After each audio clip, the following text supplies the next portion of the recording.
was the first Scruggs-style banjo tune ever recorded by a woman. It's called Lonesome Road Blues, and it was recorded on an album way back in 1957 by a woman named Roni Stoneman. And I tell Ronnie's story and the stories of her sisters Patsy and Donna in my new book, Pretty Good for a Girl. And I tell stories of other women who also were pioneers in the world of bluegrass. I wrote this book, Pretty Good for a Girl, because most of the histories of bluegrass music don't include many women. They are primarily histories of bluegrass music from a man's point of view, and there were so many women right from the very beginning who played bluegrass music, including Sally Ann Forrester, who played in Bill Monroe's band in the 1940s. And I thought it was important that their stories be added to the historical record to get the true history of bluegrass.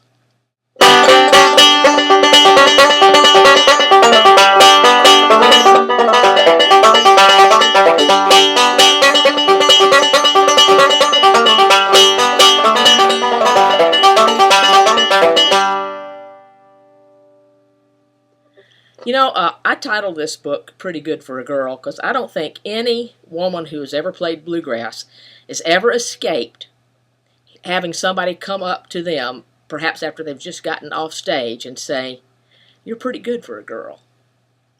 Rhonda Vincent even put that line in a song of hers, and I know it's happened to me many, many times. And you know, you understand that the intent is to offer praise, but it always comes with that little barb, pretty good for a girl. We're just pretty good. I think one of the things that I find most exciting for women in the world of bluegrass today is the rise of the mixed gender band. So now we're seeing women performing as side musicians in all-male bands, and they're playing lead instruments. And the first woman that comes to mind, of course, is Kristen Scott Benson playing with the Grascals.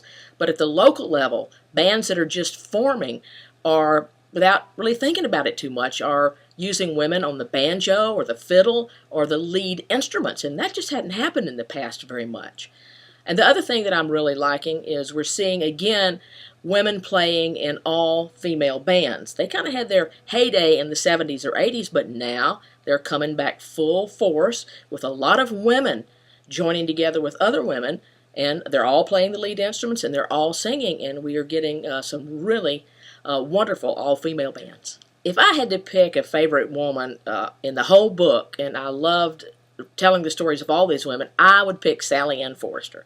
She was the first woman that I wrote about. She was the first woman in bluegrass because she played with the Bill Monroe, and she had been so neglected by the bluegrass community and by the historians in the bluegrass world that I was glad to be able to add her to the historical record. And her son Bob Forrester, as I've said many times, was so wonderful to give me access to everything that his mother had in storage: scrapbooks, picture books, diaries, birth certificates, marriage certificates, and I was able to cobble together her story from the ground up, and it was fascinating. Not only did she play with Bill Monroe, but she had a whole career going herself before she even got married. And so she just had this wonderful life that nobody knew about, and I was really glad to be able to bring that story to light.